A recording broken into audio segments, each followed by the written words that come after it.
This is Hands Like Hide, a podcast for men who know the weight of a long day, the ache of sore hands, and the pull for something more. Through raw stories, biblical truth, and practical wisdom, we explore recovery, growth, and how to become the man you were intended to be.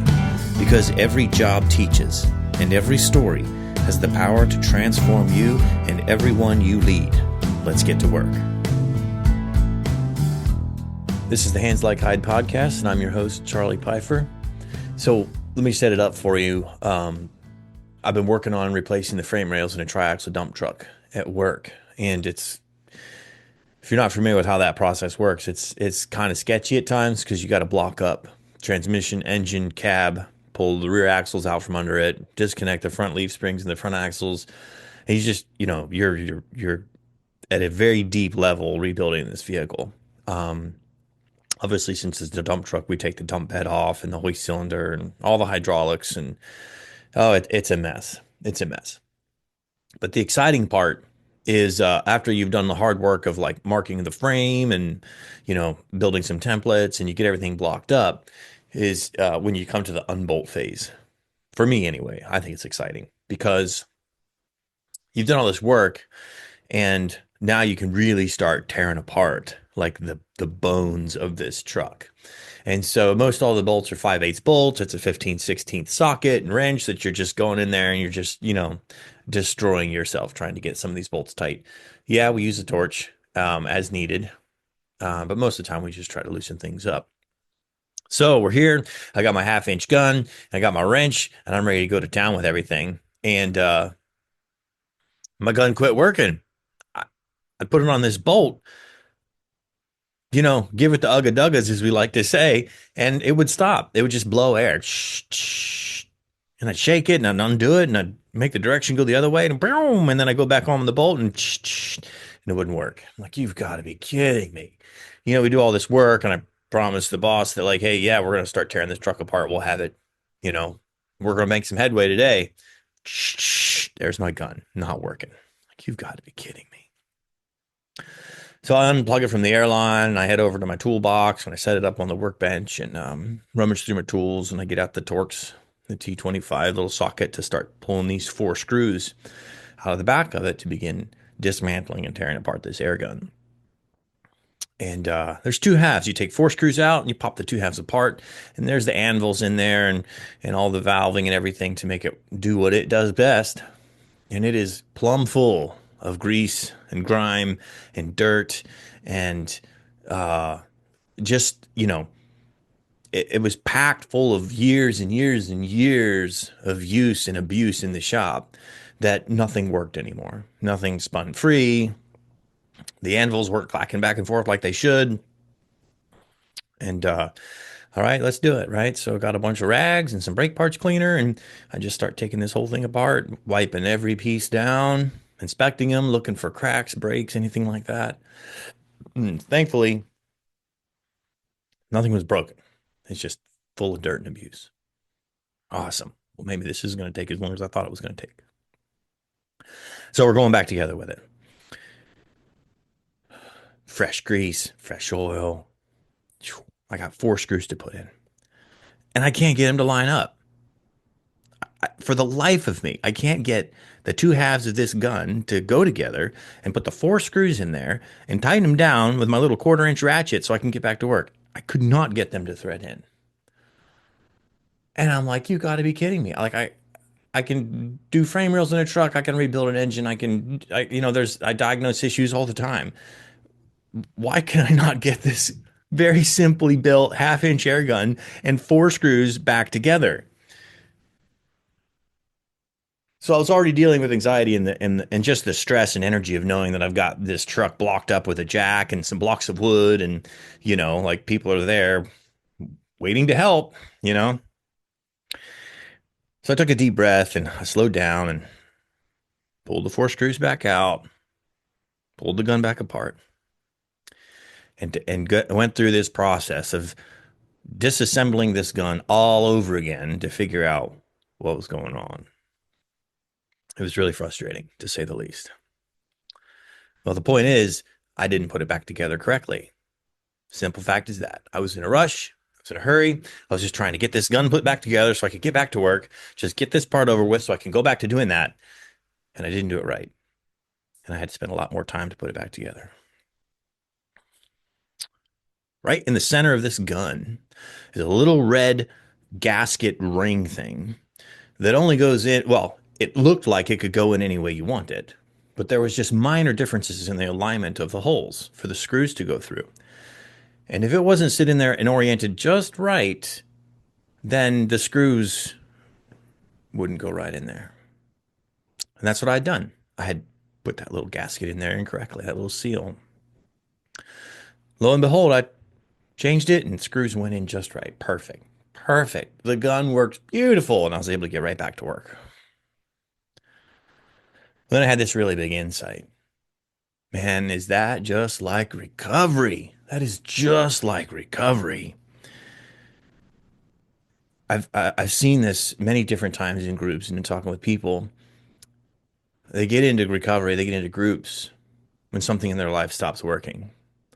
Your relationship stops working, you get caught, you get busted, you get fined, you get pulled over. There's so many things that stops working, and where you thought you were going in life, it's not happening anymore. Things blow up in your face. Things stop working. And so many times there's this attitude that I've seen. If I could just get through this group, if I could just complete this course, if I could just read this book, if I could just stop this thing. They try to like rush in there and just clean it up so that I can just get back to doing whatever it was that I was doing. Like, just stop acting out, right? Then things will be better. See, it feels like progress in those moments, right? It felt like progress when I was wiping all the grime away and cleaning my half-inch gun up so I could just get back to work. But the reality is I wasn't actually fixing the problem, because in that moment, the problem wasn't the fact that the gun was clean or no longer dirty, right? There was something in there that was still not correct. And guys, sometimes they reassemble their lives in these situations and in these groups too fast.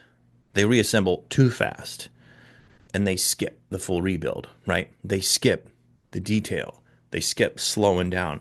They skip that deeper stuff. And what happens, excuse me, what happens in those moments, this is how it connects to the growth and healing piece.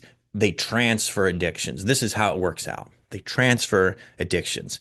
Guys say, if I can just get through this program, then I can go back to fill in that blank for yourself. You can go back to what? Acting out? Well, no, I'm not watching porn anymore because I finished this course or whatever it is. I'm free from that now. But what did you transfer it to? Guys, you know, some guys transfer the addiction. And I hope this isn't you. And if you resonate with this, I can tell you there's hope, right? There is hope. I've been there. I'm working through this process too. Maybe you stopped the porn, but maybe you picked up workaholism. Maybe you picked up video games. Maybe you picked up gambling. Maybe you picked up an obsession with your wife or somebody else, right? That's what transferring addiction means. It means that you didn't sit long enough in that space of true healing to heal the many layers of brokenness. You're just trying to stop this one behavior that you don't want anymore, or whatever, the obvious one that's causing problems in your life. Patrick Carnes is considered like the grandfather of, sex addiction recovery, porn addiction recovery.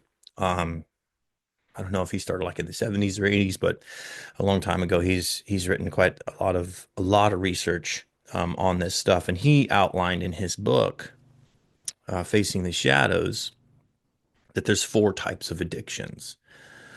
There's substance addictions, which are pretty obvious. Like they're the obvious ones that everybody sees: alcoholism, drugs, nicotine, whatever it is, a substance. Then there's underneath that, there's process addictions. Process addictions are like one of the hardest ones to heal or recover from because you also need it to live your day-to-day life. So for instance, like a sex addiction is a process addiction. Food is a process addiction.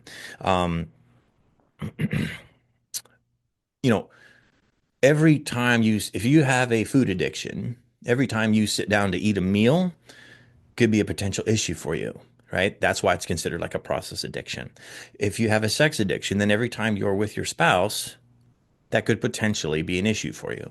And it's all about mindset, and we can get into that a little bit later. The third type of addiction is relational, right? Becoming obsessed with someone or people pleasing, things like that, relationship addiction. And lastly, feelings, be addicted to feelings, like being addicted to anxiety or anger or resentment in order to feel normal. Always needing to have a reason to be afraid or to experience that fear. That's a feelings addiction. In my experience through this process, they're kind of sequential. The substance ones are the most obvious and they're at the top layer. And they kind of mask everything underneath. You can't really get down to a relational or a feelings addictions if you're not addressing like the substance stuff first, because it's like, again, it's the most obvious that's masking some of the root stuff. So guys in these situations, in these groups, and in my own story, there was a time that I also thought this way. If I could just get through this thing, then I can go back to doing with whatever. You're not recovering. You're just transferring. And uh, if you really want to know kind of where you're at in this whole process, go ask if you're married, go ask your wife. You know, yeah, you're no longer looking at porn, you're no longer doing this thing, but your attitude is still the same, your mindset's still the same, right? In the alcoholism world, they use the term a dry drunk. You're a dry drunk. You're no longer drinking. Sure, you have sobriety. You're not drinking anymore, but you still walk around the world and relate with people like you're a drunk. You're transferring your addiction. It leads me to this point. The difference between sobriety and recovery. Sobriety is not the same thing as recovery. Sobriety is how long has it been since you stopped a specific behavior? All right. How long has it been since you stopped a specific behavior? That's sobriety. Recovery, how long have you stayed basically in the discomfort of heart and character transformation? It's the much longer term process of being transformed by the renewing of your mind. That's Paul talks about that in Romans. That's recovery. And some guys get those two mixed up. Recovery is being willing to stay in the torn apart place long enough for real change to take place. And I'm talking about like character transformation, heart transformation, not behavior management, right? That's sobriety. Behavior management, sobriety. We're talking about repentance, actually turning and going the other way. Heart character transformation. Proverbs 13:19 says, "A longing fulfilled is sweet to the soul, but fools detest turning from evil." Everyone wants freedom. Everyone wants freedom. I haven't met anybody yet, I guess that you could say, doesn't want freedom. They just, not everyone wants to turn from the real issue. They don't want to look at it head on and say like, you know, I got a problem here. There's an issue here that I need to deal with, and it's really going to suck. They don't want to deal with that. Turning, repentance, surrendering, honesty, facing your shame, breaking down pride, admitting guilt, acknowledging your contribution to the situation, admitting that you are powerless and that your life has become unmanageable. Step one. Step one. In that moment is when you begin to tear the thing apart. That's when you begin to tear the thing apart, to see what's going on with this, to tear it apart and say, I am full of dirt and grease and grime and junk. And my original design was to be this fine tuned, well oiled machine to get a job done. to fulfill your purpose. And somewhere along the lines, through use and abuse, you got full crap and you're not working anymore. It's time to go to the mechanic. It's time to start getting tore apart. It's time to start getting rebuilt. But what happens if you don't go deep? What happens if you don't go deep? Just like that air gun, you're going to spend a lot of time and energy tearing things apart later on to find out that something is resurfacing that wasn't addressed the first time through. And the second teardown, I can tell you, is so much worse than the first teardown. It creates more shame in yourself because you didn't deal with these things. Now you have to go back and do it a second time. It's like, I think you know that feeling. I think you know that feeling when you know you cheated. I forget who maybe it was Aristotle said it. Somebody way smarter than me.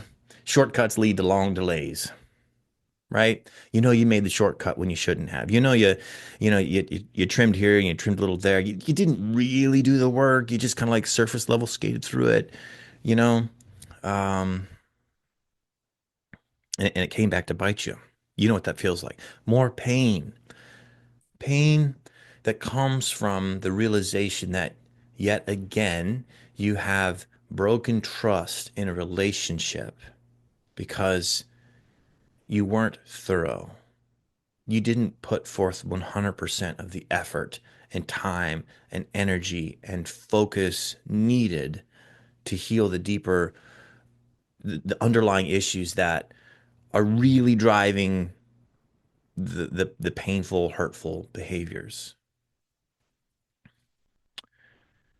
Like, what would that feel like to have your spouse come up to you or your best friend and they look at you and they say something like, Didn't you already deal with this though? I thought you go through that book or didn't you go to therapy or didn't you talk to someone about this or didn't you go through this course? Like, I thought you already dealt with this issue."